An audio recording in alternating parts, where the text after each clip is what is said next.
இன்றைக்கி என்ன சமையல் பண்ண போகிறேன்னா, உருளைக்கிழங்கு வச்சு ஒயிட் கலர் குருமா பண்ண போகிறேன். உருளைக்கிழங்கை இந்த மாதிரி ஷேப்பில் ஃப்ரை பண்ண போகிறேன். முதல்ல ஒயிட் குருமா வச்சிடலாம். அதுக்கு தேவையான மசாலாலாம் எடுத்து வச்சுருக்கேன். இதெல்லாம் அரைக்கணும். இஞ்சி பூண்டு பேஸ்ட்லாம் அரைச்சாச்சு. ரைஸ் ரெடி ஆகிட்டுருக்கு. கிழங்கு வெள்ளை குருமாக்கு அரைக்க வேண்டிய திங்ஸ்லாம் போட்டு அரைக்க போகிறேன். ஒரு பெரிய வெங்காயத்தை சின்ன சின்னதாக கட் பண்ணிக்கணும். ஒரு தக்காளி, 3 ஸ்பூன் தயிர்.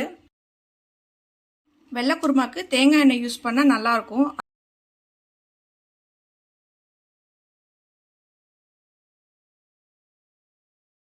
உங்களுக்கு எப்போல்லாம் டைம் கிடைக்குதோ அப்போல்லாம் ஒரு 10 டேஸ்க்கு ஒரு தடவை வெந்தயமும் மஞ்சளையும் கொஞ்சமாக இந்த மாதிரி அரைச்சி வச்சுக்கணும்.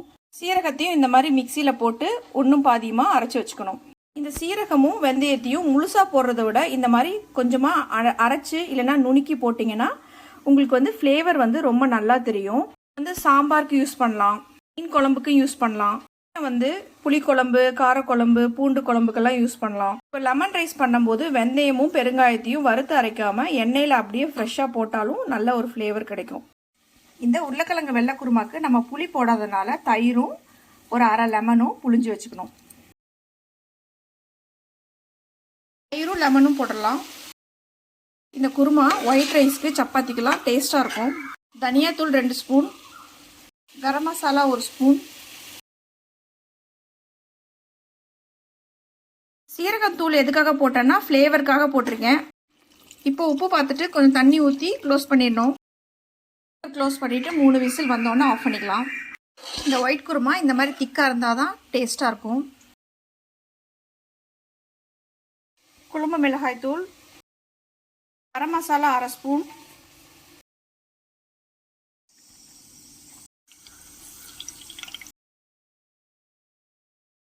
அடுப்பை மீடியம் ஃப்ளேமில் வச்சு திருப்பி விட்டு ஃப்ரை பண்ணணும். உருளைக்கிழங்கை இந்த மாதிரி லெமன் ரைஸ்க்கு பண்ணி சாப்பிடுங்க, சூப்பராக இருக்கும். லெமன் ரைஸ் பண்ண போகிறேன். வெந்தயம், பெருங்காயம், ரைஸுக்கு அளவாக நம்ம உப்பு போட்டுக்கணும். லெமன் ஜூஸ் ஊற்றிடலாம். லெமன் ரைஸ் பண்ணிடலாம்.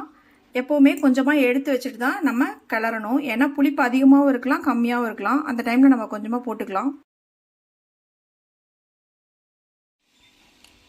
லெமன் ரைஸ், உருளைக்கிழங்கு fry, white kurma, white rice. என்னோடய சமையல் உங்களுக்கு பிடிச்சிருந்துன்னா என் பேஜை ஃபாலோ பண்ணுங்கள். இதே மாதிரி சமையல் பண்ணி சாப்பிடுங்க.